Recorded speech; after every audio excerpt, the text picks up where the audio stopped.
நாளைக்கு மாநாடு போடுறேன், மதங்களை விடு மரங்களை நடுன்னு. நீ சிறுபான்மை, இஸ்லாம் நீ சிறுபான்மை, கிறிஸ்தவன் நீ சிறுபான்மைன்னு சொல்றது யாரு? ஐயா ஸ்டாலின். ஸ்டாலின் ஐயா எதை வச்சு உங்களை சிறுபான்மைன்னு சொல்றாரு? நீங்க என்ன கேட்கணும்? நீங்க யாருங்க ஐயான்னு கேட்டுருக்கீங்க. நாங்க சிறுபான்மையாயி நீங்க சிறுபான்மையா பெரும்பான்மையா?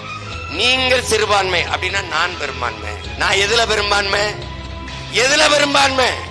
மொழி இனத்திலையா மதத்திலையா? மதத்தால நான் இந்து, நான் பெரும்பான்மை என்ற எண்ணத்தில் தான் அவர் உங்களுக்கு சிறுபான்மைங்கிறார். அப்ப நான் இந்து என்ற எண்ணத்தில் இருக்கிற நான் எப்படி மதவாதத்துக்கு எதிரானவன்? யாராவது சொல்லுங்க. தேர்தல் வரும்போது எங்க கட்சியில் 90 விழுக்காடு இந்துக்கள் தான் என்று சொன்னது சீமானா ஸ்டாலினா? 90 விழுக்காடு இந்து, 100 விழுக்காடு இந்து பிஜேபி, 90 விழுக்காடு இந்து திமுக. இதுல என்ன வேறுபாடு? மைபா சேசாஸ் கிறிஸ்தவன், இந்த இமாயின் முஸ்லீம், இவர் இந்து. அப்படி வருகிற மனிதனை நீ மானுடனா பார்க்காம அவனை மதத்தாலே நீ பார்த்துக்கிட்டு இருந்திருக்கா, நீ எவ்வளவு பெரிய அயோக்கிய பைய, எவ்வளவு பெரிய திருட்டு பைய. திராவிடம், முற்போக்கு, பகுத்தறிவு, சீர்திருத்தம், இதான் சீர்திருத்தமா?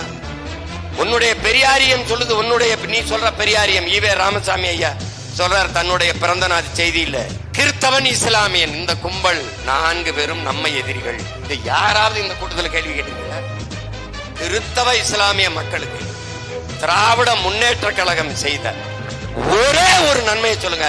நான் இப்படியே எங்க ஊருக்கே போயிரு. அரசியல் செய்யறத உன்னை அச்சப்படுத்தி பயப்படுத்தி உன்னை கோலையாக்குனதை தவிர அவன் சாதிச்சதாங்க.